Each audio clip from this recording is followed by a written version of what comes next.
Thank you, Mr. Chairman and Vice Chairman and members of the committee for inviting me to this hearing. I'd like to begin with just with a minute or two on the long history of Soviet active measures, and then talk a little bit about some of the major advantages the Soviets have and the Russians have reaped from their history of using this instrument.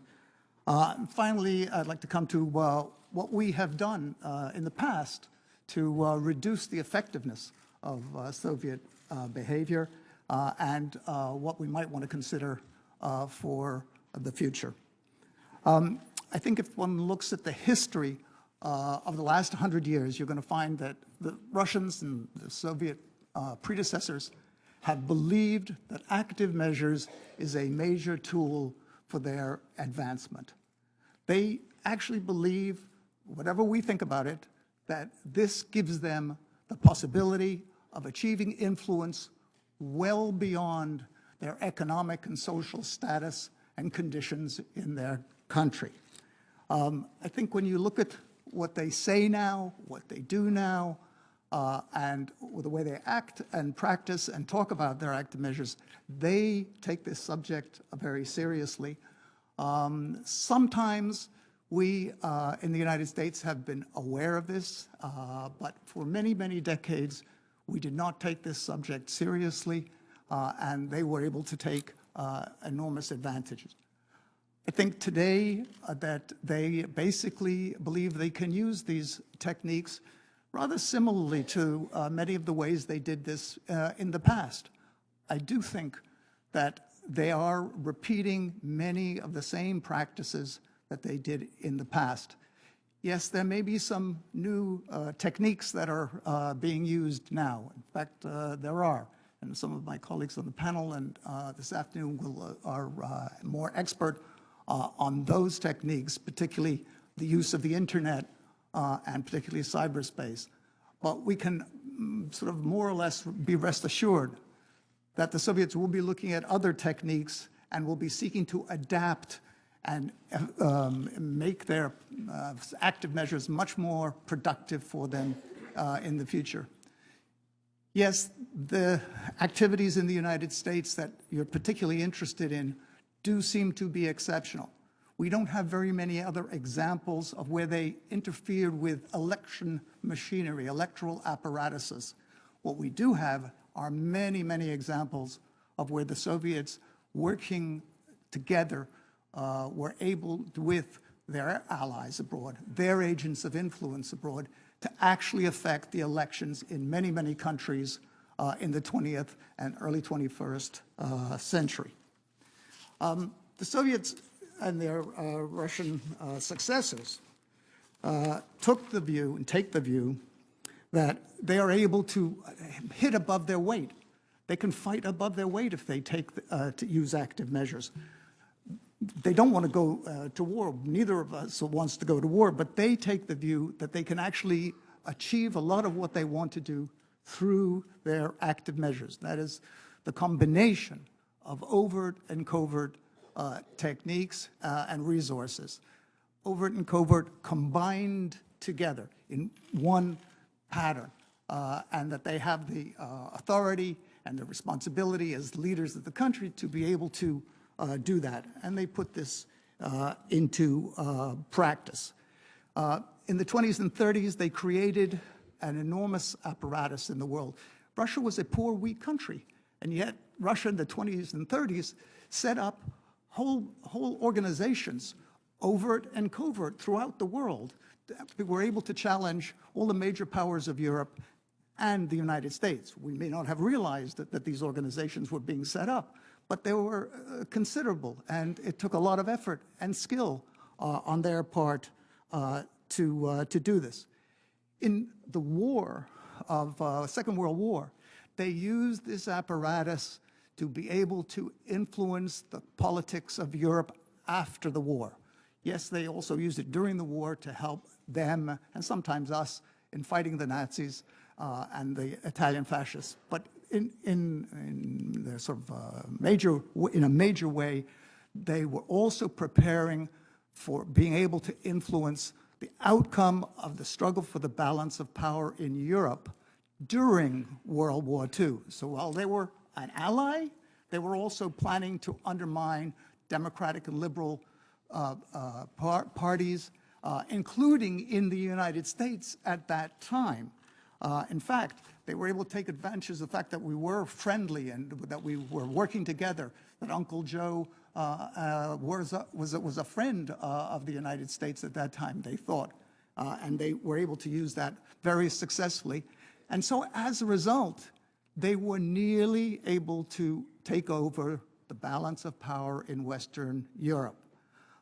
It was a closely run contest. And of course, we're all glad that they lost. But it was a very closely run conflict, and we did emerge successfully from it. In the 1980s, they were on another roll. They used their apparatus, which built up in the 20s and 30s, 40s, 50s, and 60s, to be able to achieve a great deal in the late 70s and 80s. They nearly were able to split Europe, split NATO in Europe in the 1980s. They started that in the last years of the Carter administration and continued into the Reagan years. And fortunately, we noticed this in time, and our rearmament of NATO went ahead. And it wasn't because the Soviets wanted it, but because we were able to outmaneuver them. The 90s were sort of chaotic there, and so it was their active measures apparatus wasn't very effective, and it didn't have the kind of leadership that it had had before, and the kind of leadership it has gained since Vladimir Putin came to power. It's maybe a little bit too soon to do an assessment of their effectiveness. So far, as was pointed out earlier by the chairman and the vice chairman, we do think that they were effective in an important way to us. And we understand that the committee is going to be looking into this and studying this. But in any event, they have this apparatus. They have modernized it. They were spending billions of dollars a year before. They have maybe 10 to 15,000 people in this apparatus, at least worldwide, in addition to the trolls and other kinds of cyber capabilities they have. But the Soviets are not 10 feet tall. Dr. Godson, I'm going to interrupt you for just a second just to make members aware that the second vote has started, and it's our intent to work through this second vote. So I'd ask members as they feel comfortable to leave for the vote, come right back, if you will. As soon as we get through the panel, we'll start questions. And Dr. Godson, I just ask you to summarize as quickly as you can, because we want to. Is around so that we can. 5-minute recognitions. Well, they're not 10 feet tall. They have used their capabilities effectively, but they don't always win out. The United States, for the first time, responded in a major way to them in the late 1940s through the 1960s. We did, in fact, cauterize their active measures apparatus, and they were not able to successfully use this in Western Europe and other parts of the world. We did some things pretty well from the 40s to the 60s. Unfortunately, in the 60s, there was the coalition between liberals and conservatives. The consensus between the Congress and the administration started to fall apart. And then with the criticisms that the intelligence community had to take in that time, our countermeasures started to fall apart. And we were sort of disarming ourselves, if I can say that.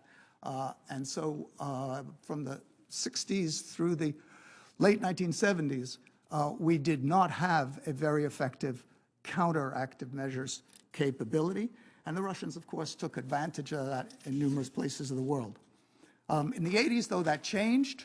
Late 70s, 80s, it changed. And we did start to do things well again. I'll just summarize the fact that we started to develop a strategic approach countermeasures. Wasn't a bit here and a bit there and so on. It was actually a strategic approach with warning and anticipation of active measures. We would actually study them so well that we were able to often anticipate what they were going to do with active measures, and so therefore we could then use other measures to limit them and avoid the effectiveness of these active measures. We also started to support liberal elements abroad that we thought would be helpful to us in preventing Soviet active measures from furthering Soviet objectives in those societies. So we were fairly successful in the 80s in doing this, and in both using overt and covert methods to do this. As in other sort of victories that we've had after World War I or after World War II, after the Cold War, we thought that this wasn't such an important thing to be doing anymore. And so our activities waned. They didn't stop, but they waned. We had some units that remained in the government that were concerned with this, but on the whole, the government actually disarmed itself. And so, although there were some in the government and outside the government who warned about the Soviet use of active measures, and I do know when looking over the website of your committee that some of the people in this room actually went to the government and asked the government to be more mindful of Soviet active measures starting in 2016, and presumably that we should be mindful of it afterwards. Unfortunately, the government did not take the warnings as seriously as it could have, and made this known to the public in a useful fashion, so we would not be so surprised when this took place in or it appears to have taken place in 2016. But the Soviets could not have done this, and the Russians cannot have done this without having an active measures apparatus. It's visible. One can find it. Can't find everything about it, but we have, historically, from when we know that we can find it, we can anticipate it, and we can take a number of measures. And so I hope you will have time to consider, maybe in the questioning, some of the measures we could now take to do that.